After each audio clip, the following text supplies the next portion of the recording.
Welcome to the deep dive. Today we're heading out, figuratively speaking, to Hillsboro, Oregon. A place, well, let's face it, it's practically defined by rain. Right.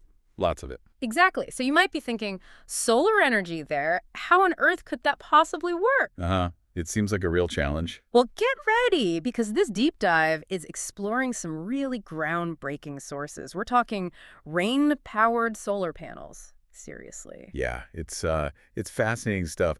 The core idea, what our sources really dig into, is these hybrid systems, The hybrid, meaning... meaning they combine the standard photovoltaic cells, PV cells, with something new, or relatively new, triboelectric nanogenerators. OMGs.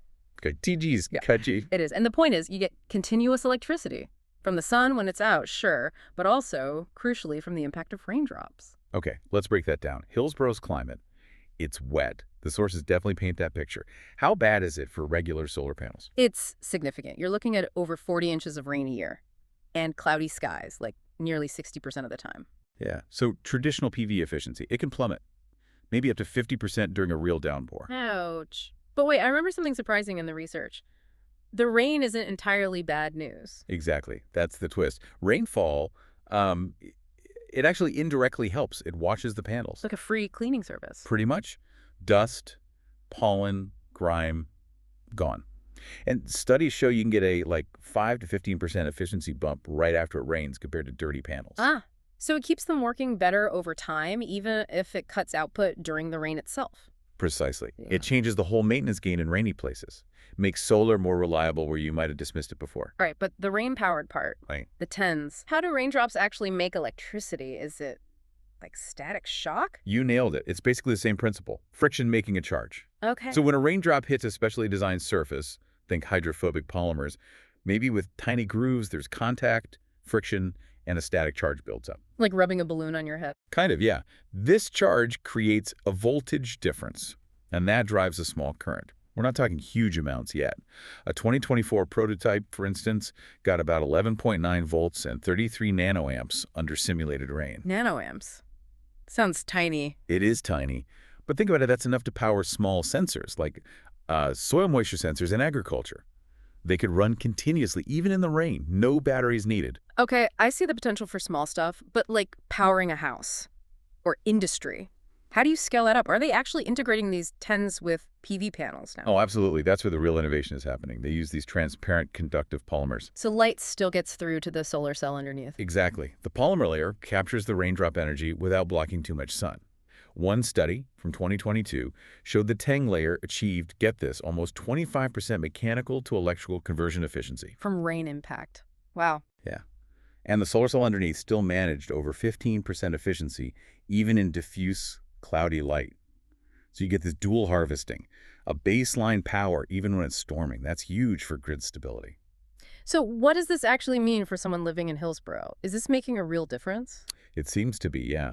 For homes, these 10 PV systems, they showed around a 30% reduction in those seasonal energy gaps, when it's cloudy for weeks. 30% reduction is significant. It is. The sources suggest 10s are contributing maybe 5% of the total annual household electricity needs. It might not sound massive, but it smooths things out. And beyond homes? Oh, yeah. Big picture, look at Microsoft's campus there. They're using tin-coated solar canopies over parking lots and stuff, reportedly getting 85% energy uptime even during those soggy autumn storms. Impressive. And local farms in Washington County, using tins to power those soil sensors we talked about. Less reliance on batteries, more data. Okay, this all sounds incredibly promising, but the cost. That's always the elephant in the room, right? Is this tech affordable? Good question. It's definitely practical to ask. So the initial cost is higher, about $3.50 per watt, which is, maybe 20% more than standard PV right now. 20%. That's not insignificant. True, but then you factor in incentives, federal tax credits, Oregon state grants.